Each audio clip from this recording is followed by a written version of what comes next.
Now, before I begin the review, I'd like to say something that's very important, that being the main reason why this video has been delayed. So, essentially, the biggest reason as to why this video has been delayed for, I believe, 1 or 2 weeks is mainly because it was due to how Adobe essentially just failed on me in every single way possible you can really think of. This is gonna be my seventh or eighth take of the video. We're just gonna be posted as the third take, and yeah, that really never happened. But essentially, what happened is that Adobe wasn't able to process the video and then corrupted it and had to retry that over and over again until finally ending up with this be the seventh or eighth cut, which is the one you're seeing right now. Which hopefully you are, because I want to get this video out and move on to another project, which is the Star Wars reviews. Lastly, I'd like to mention that this video was also delayed due to various other reasons, mostly just field research and etc. for my college stuff. But yeah, let's get back to the review.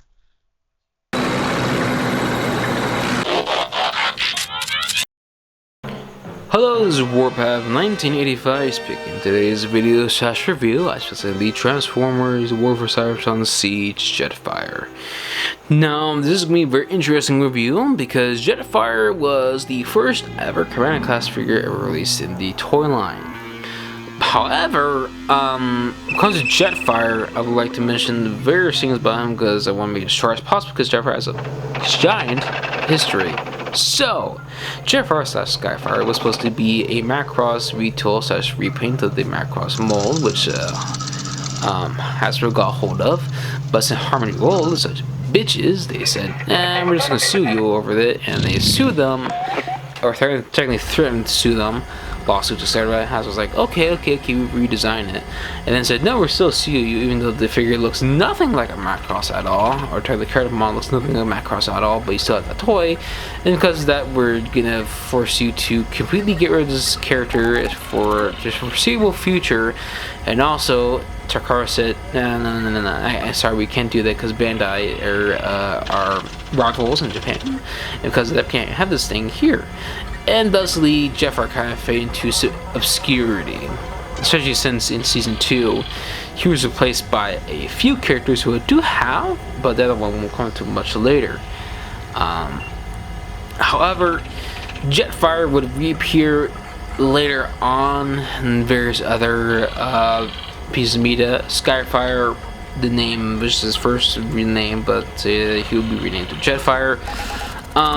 Because Jetfire is the cartoon character, Skyfire is the toy character. I know we're confusing, but however, that name will be used a couple times for other versions or new versions of Jetfire, who would actually get several more versions and internal toys from the Unicron trilogy, which I'm showing a bunch of images here because, good lord, they get a lot of figures from the Unicron trilogy. You also have the various comic book persons from Dreamwave from the Unicron trilogy, but also the normal Dreamwave comic books. You also have, like, Hearts of Steel 2005 at AW. God, what was the other one? I want to say the various G.I. Joe crossovers.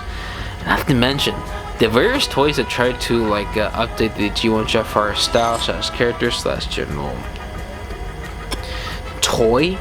Some of them lean to a lot more of the Macross style with the likes of the classics Jetfire and the 30 Jetfire, even though the 30 Jetfire was basically the IDW Jetfire, but it was around that time. We also would get a couple more figures of Jetfire, including more, yes, somehow more, 30 Jetfires, which, if you don't know, I'm not a big fan of 30 Jetfire. I never was a big fan of 30 Jetfire. I always thought it was very hollow. Of course, 30 Jetfire would kind of sort of serve the basis for G.I. Joe Jetfire. Both of them, mind you, the Revolution and the previous released San Diego Comic-Con version, which were the San Diego Comic-Con version was a Retool of the Sky Striker, which I want to get so badly someday because it looks really cool. Including the Starscream one, also that was released around the same time as well, and the Revolution one, which was basically the Revolution special event from 2015, I believe.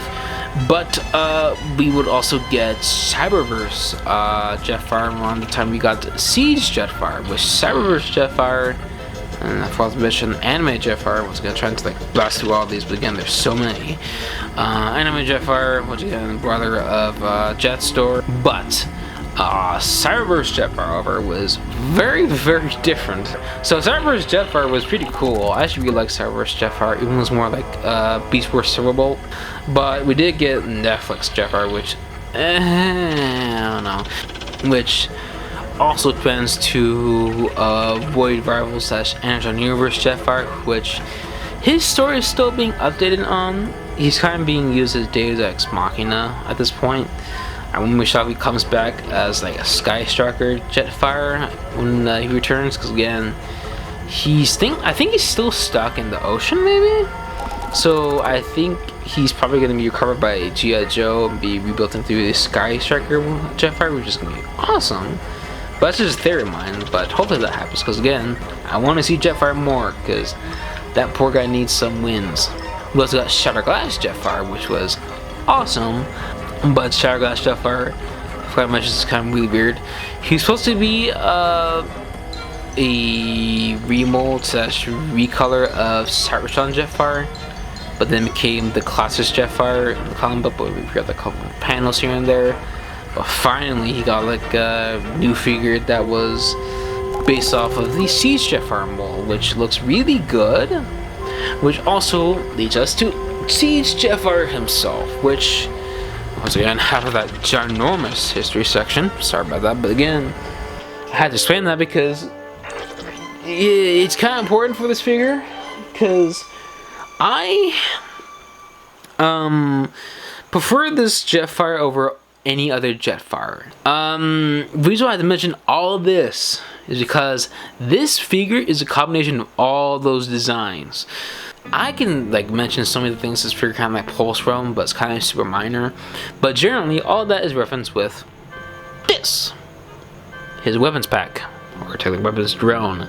So, if you don't know, this is a big gimmick in Siege where the combat system, which was a system with various weapons that combine to form bigger weapons, etc.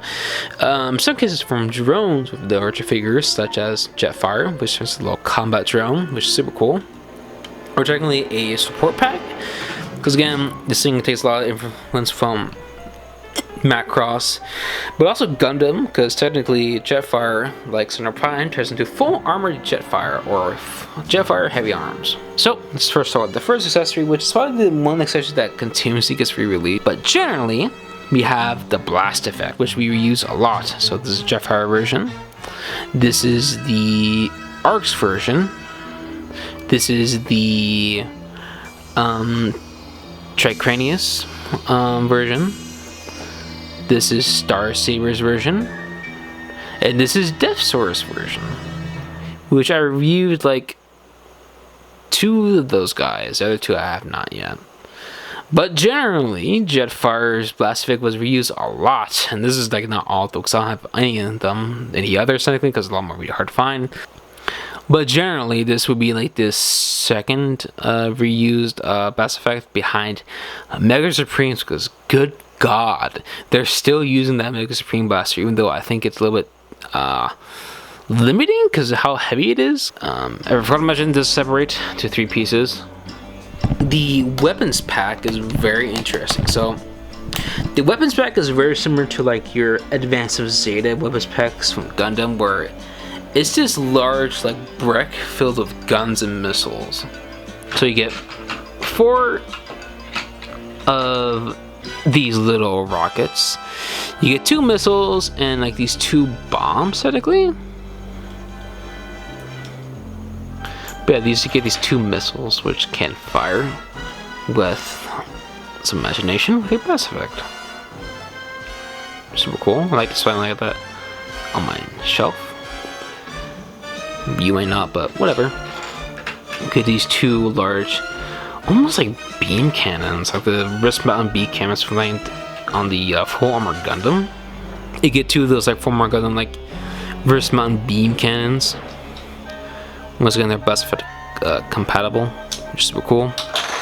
and you get his massive double-barreled, almost shotgun size laser rifle.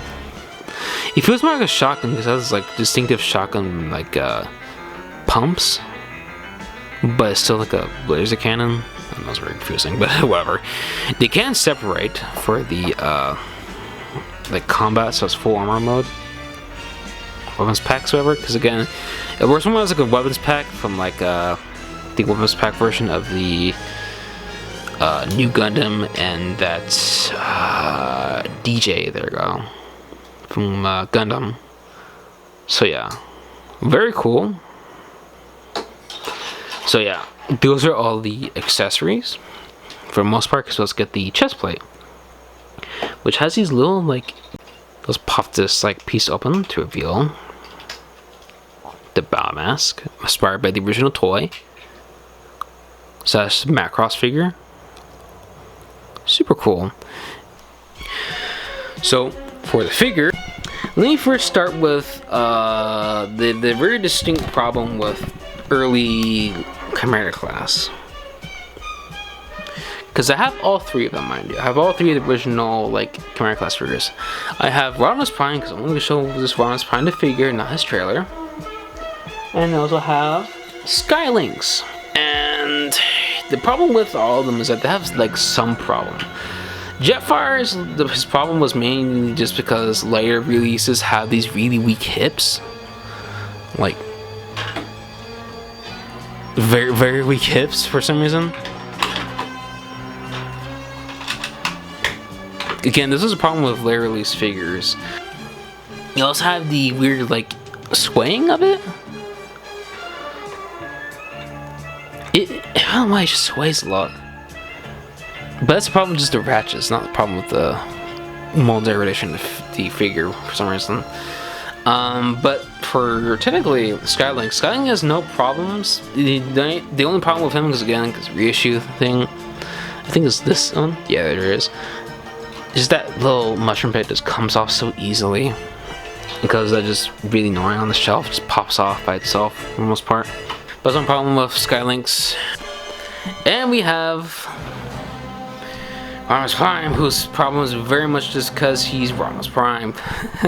Because again, Rodimus Prime has a problem with, he's just too small, and this would be perfected with later release Chimera class figures where like later pluses, like 86 Optimus Prime. We also have like technically, not Mega Prime, but Armada Prime, and also the various like combiner figures such as Motormaster and Silverbolt. But the reason why I mentioned like Rodimus Prime, because this is a problem, is his head articulation is very limited, and his back would like to pop off a lot. It just pops off all the time.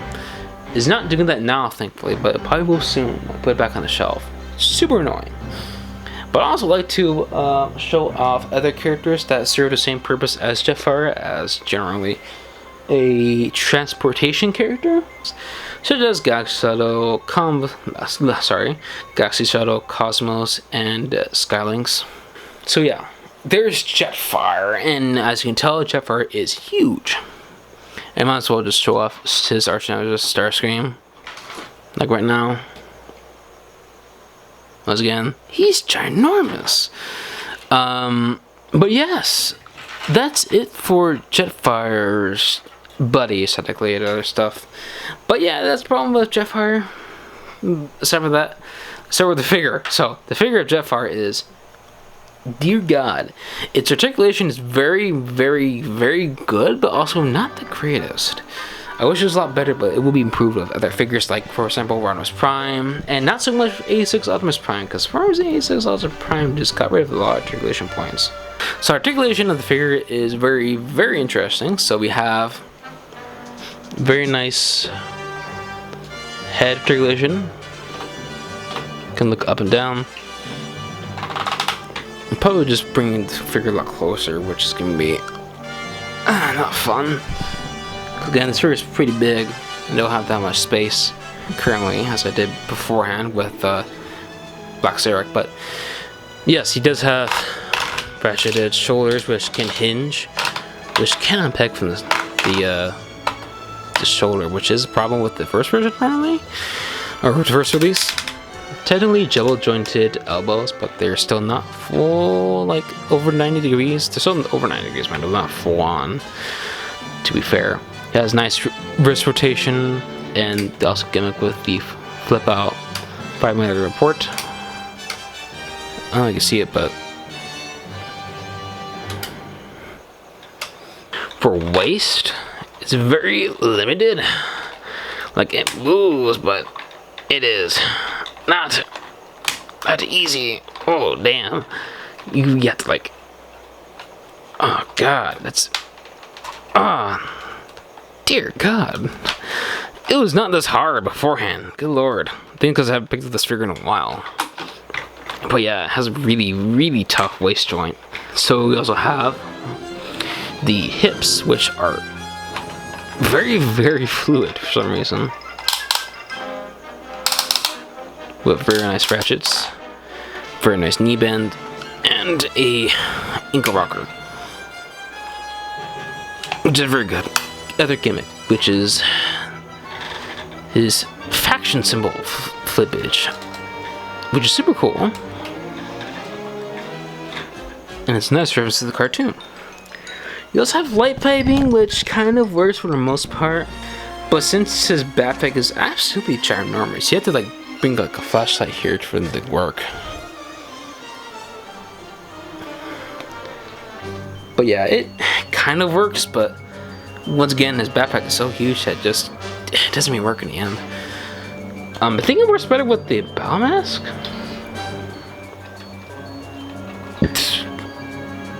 Kind of. But that would be a nice cutaway to the next gimmick. That will be the battle armor mode.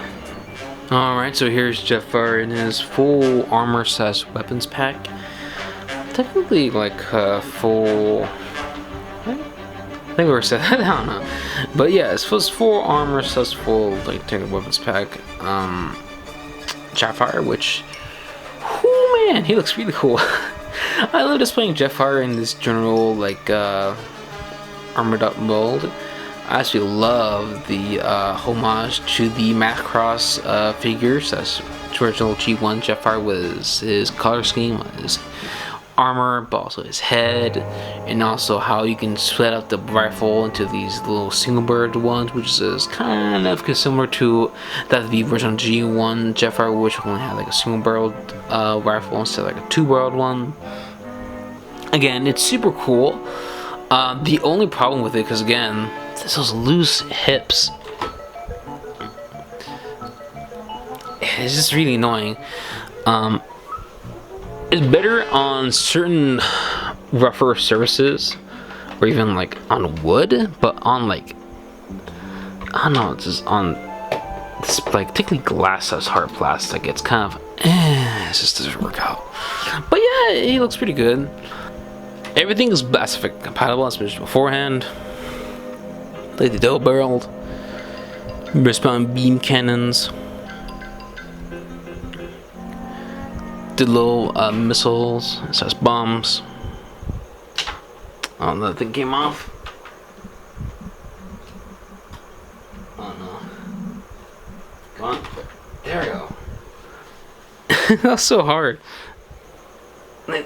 We're in camera's position where I'm sitting at. It's like a solid, like, I say 3 to 4 feet away, so this is super hard. But yeah, it looks pretty good.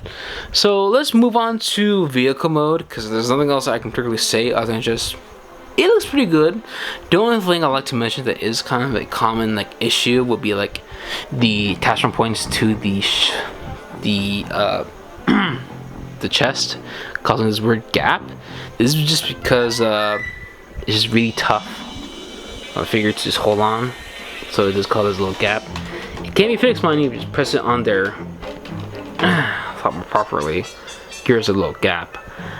Besides that, the first real storage gimmick for Jetfire comes with compatibility with Time Masters, Headmasters, and etc. With the cockpit, where he stores his engine block, technically. There you go. Forward. there. This is forward, not back, but forward. And you have the entry block, which is a technically an accessory because it's a little 5mm port. You can put on like a little booster here. But generally, this space is meant for a headmaster. Highbrow's headmaster, which I forget his name. You can store him in there, like so. Yeah, that's the first general storage for one of the headmasters.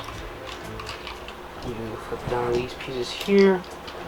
The cool part is that this whole transformation is very linear. There's no true like huge steps that involve something really, really complex. Now for the legs, it's a little more interesting. They're very simple. That they kind of work similar to like the Seekers. You just fold out the legs and open these panels up like so. But instead of like folding them inside, you just collapse the legs. Which I much prefer collapsing or combining warring legs when it comes to a transformer, because it is much more the basic transformation, so you don't worry about any sort of mold degradation or not mold degradation, but just looseness over time for sliders and etc. So that said, it doesn't really not particularly important, but it's important to the gimmick. Just fit these pieces out. I'm saving this for the next part, which is the final general compatibility with Titan Masters Headmasters, where we put this out. Watch it go upwards. Have a cavity where you can store under the headmaster. You get two like places exactly in both these little compartments here, and with that you are essentially done. Which there is Jetfire in his transportation mode. Almost forgot, but Jetfire can turn his Gurok mode. They add both in the Digimon cartoon and his original figure. However, he can't kneel, so it's not really fully accurate to the cartoon, but at least he can do it. Alright, so here's Jetfire in his little jet mode, so it's vehicle mode. So, Jetfire in his vehicle mode is very, very interesting at least. So, he rolls very well, for he has working landing gear. He does squeal pretty well for most of his compatriots because of transportation characters, except for the likes of Gaussado, because he's way too small, even though he's still pretty big. But yes, he is very, very large and in charge. He does have a lot of different blast ports and blast effects here and there. He also has a massive carrier backpack, and he generally has enough boosters, or just booster ports, that you can fill those out as well. He has a lot of windows throughout the whole like body that aren't actually painted nor stickered. Like see some here, see some there. It's very, very cool. So yeah, that's all general gimmicks of the jet mode. Beyond the weapons pack. So the weapons pack can also just separate into a bunch of other weapons here and there. Similarly, just the same areas as before. But generally, it's, I don't know, the same for the most part. But with these little pegs here, and you get like a lot more port advantage, or just port playability. With like the bombs, etc. From here or there. But it's actually supposed to be used as this massive booster, very similar to that of Skylink's. But yeah, there it is. It looks very, very goofy and large. Like, it works. It works pretty to have like this way.